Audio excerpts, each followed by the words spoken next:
right now we have the entrenched energy monopolies and cartels. You know, we have OPEC and we have the 7 sister oil companies that control all the oil and energy. But what people have to understand is that the people who run the energy business in this world, which is the biggest business on the planet, turning over $4 to $5 trillion a year, it's bigger than guns and drugs, it's bigger than defense. They control the newspapers, they control the governments. But these companies are so big that they regulate the government, which regulates them. It's not free, nothing is free, but cheap and efficient energy exchange is a viable concept. Now I say that everything in this universe is free energy. It's been dreamed of for hundreds of years that somewhere, someplace, as Tesla said, man will hook his machinery to the very wheelwork which drives the universe itself. The history of science is the history of the suppression of great inventions. A few classic stories. Nikola Tesla. Nikola Tesla is regarded as the founding father of free energy. His astounding developments in the generation of alternating electrical current are still being used today. His most notorious project involved the transmission of wireless electricity into the atmosphere, which allowed for unlimited power to be freely accessed by everyone. When his financial backer, J.P. Morgan, realized that this power system could not be metered, all funding was immediately withdrawn. Tesla's electrical broadcast towers were dismantled, and through Morgan's many close connections with the media and government, Tesla's career was destroyed. In 1977, Bruce De Palma unveiled the first prototype of the N machine, an electrical generator which uses rotating magnets to generate up to 5 times more power than it takes to drive it.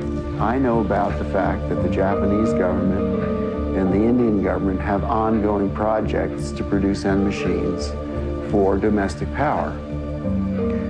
My partner is Paramahamsa Tiwari, who is the director of the Nuclear Power Corporation of India, which operates all the nuclear plants in India. In late 70s, I learned from Bruce De Palma that he had carried out certain crucial experiments by rotating electromagnets. Tiwari tested a prototype based on De Palma's N machine under laboratory conditions. The results were deemed too impressive, causing disbelief and suspicion among conservative government officials and the power consortiums that backed the project. Tiwari was forced to abandon the project completely. It's a major breakthrough that will no doubt make motorists happy. And as Ralph Robinson explains, the Pentagon is also showing lots of interest in this project. U.S. inventor Stan Myers released his water-powered car engine in 1988.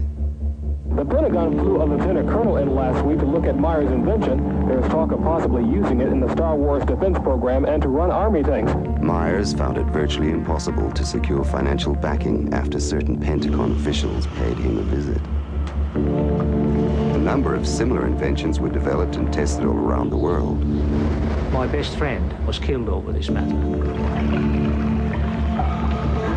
There's a chap here, about 10 minutes away from here, driving. He has been running his car on water since 1986 with the government's permission, provided that he keeps his mouth shut. And with regular intervals, using his own words, they keep warning him to keep his mouth shut. One of our colleagues who have been running car on the water for the 10-year period now, he reckons that it's 26 times more powerful than petrol.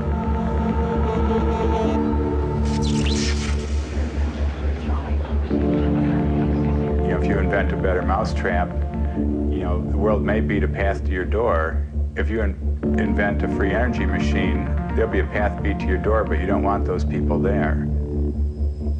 One of the pivotal people that I encountered early in my career was Edgar Mitchell, the astronaut. Lift off. Lift off. Edgar J. Mitchell, an Apollo mission astronaut, founded the Noetics Institute in Southern California.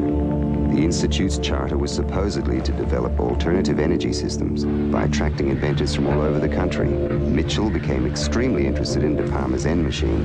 He made De Palma a paltry offer to buy out the invention, which De Palma naturally refused.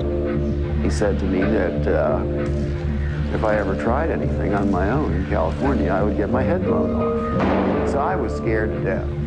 The CIA operates through various very innocent-looking fronts to find out what people are thinking and what they're inventing. Now, what's more innocent than a benign institute founded on transcendental principles to help New Age inventors bring free energy into the world?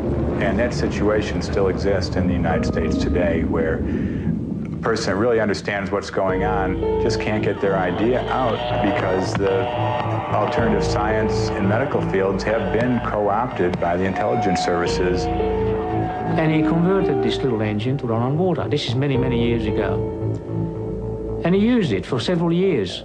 And somehow the news got out, and one day he got visitors, and he was told to dump the engine or else. 3 weeks later, the man was dead. And the coroner's finding was that he fell off the back of a train. He was drunk. Now, it happened that he didn't drink. Even Dr. Townsend T. Brown, the electrogravitic research scientist, has on his 16-millimeter film of his lab test, which we've got here, he has guys with the black suits and black hats come into the place. You can see where the legends come from. I mean, these guys come in and they look like, you know, Bad Bart, the black man. I mean, it's classic, and these things do happen. There is no progressive science in a world where every scientific idea is evaluated for its military potential. Power, or energy, and control of energy equals power in the new world order that is emerging.